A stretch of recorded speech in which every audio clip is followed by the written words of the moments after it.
ఓ highway. రాత్రి సమయం కావడంతో వాహనాల రద్దీ లేదు. ఎలాగూ వెహికల్స్ రావట్లేదు కదా అని ఓ పేద రిక్షావాలా హైవే పైకి రిక్షా తొక్కుకుంటూ వచ్చేశాడు. సరిగ్గా అదే సమయంలో ఓ ట్రక్ శరవేగంగా అట్టే దూసుకొచ్చింది. ట్రక్ డ్రైవర్ రిక్షావాలాను గమనించేంత టైం లేదు. బ్రేక్ వేసేలోపే ప్రమాదం జరిగే పరిస్థితి వచ్చింది. సరిగ్గా అదే సమయంలో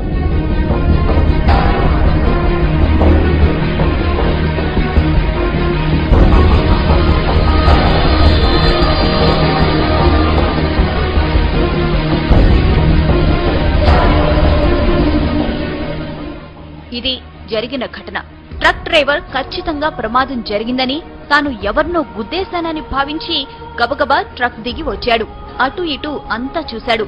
ఎక్కడా ఏమీ లేదు. ప్రమాదం జరిగిన ఆనవాళ్లు లేవు. అసలక్కడ ప్రమాదం జరిగితే కదా.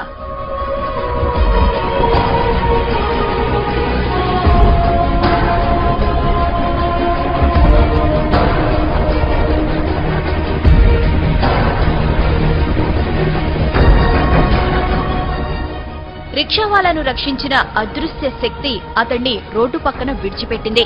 అతడు ఆరోగ్యంగా ఉన్నాడో లేదో తెలుసుకుంది. అతడు సరిగ్గానే ఉన్నాడని భావించి అక్కడి నుంచి మెల్లగా వెళ్లిపోయింది.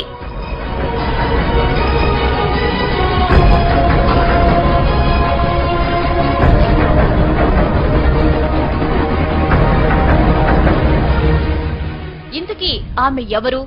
అంత వేగంగా ఎలా వచ్చింది? ప్రమాదం జరగకుండా ఎలా అడ్డుకోగలిగింది? ఆమె రాగానే మెరుపు ఎందుకు వచ్చింది? ఇలా ఎన్నో అనుమానాలు, ఎన్నో అంతు చిక్కని ప్రశ్నలు.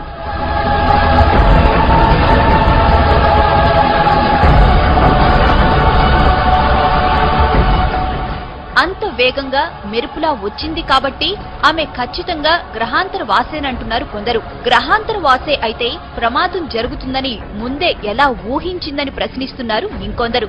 అసలు గ్రహాంతర వాసికి మనిషిని రక్షించాల్సిన అవసరం ఏముందంటున్నారు. పైగా తల వరకు కప్పుకున్న డ్రెస్ కోడ్, నడక, నడత అన్ని మానవుల తరహాలోనే ఉన్నాయి.